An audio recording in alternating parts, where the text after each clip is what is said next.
Magandang hapon sa inyo lahat mga kaibigan, no? Mga avid viewers ko, no?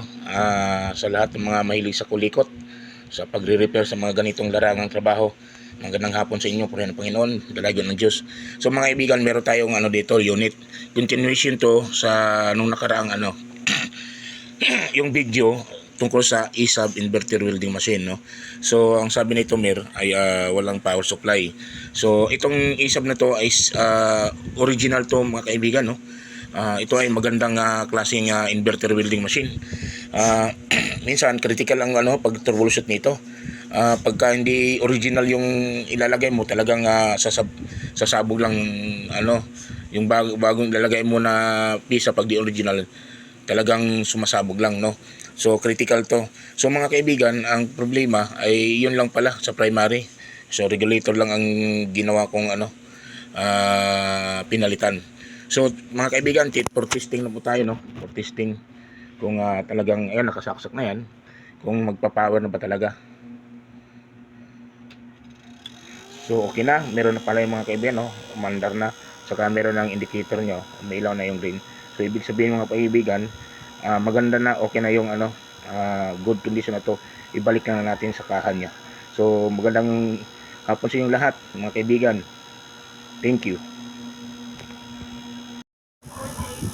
Mga kaibigan, for testing na po tayo, no, sa ESAB inverter welding machine, no. Try na natin. Nandiyan na yung mga cable. Ayan.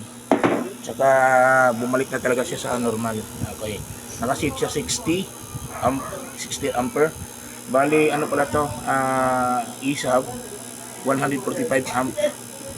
Pero okay na to, maganda na to na original to eh. So tatry na natin, no. Kung meron na bang lumalabas na aking. Okay. Okay na kaibigan, okay na.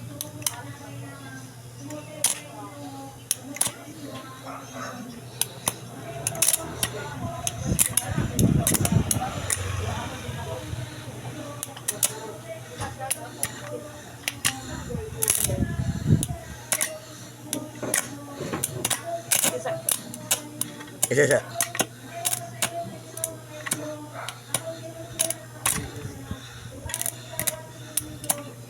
Okay. Try natin yung taasan. Yan, taas.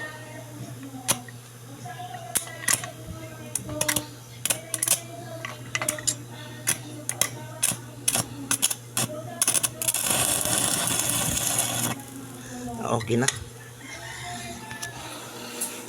So yun mga kaibigan, okay na. Standby muna mga kaibigan, no?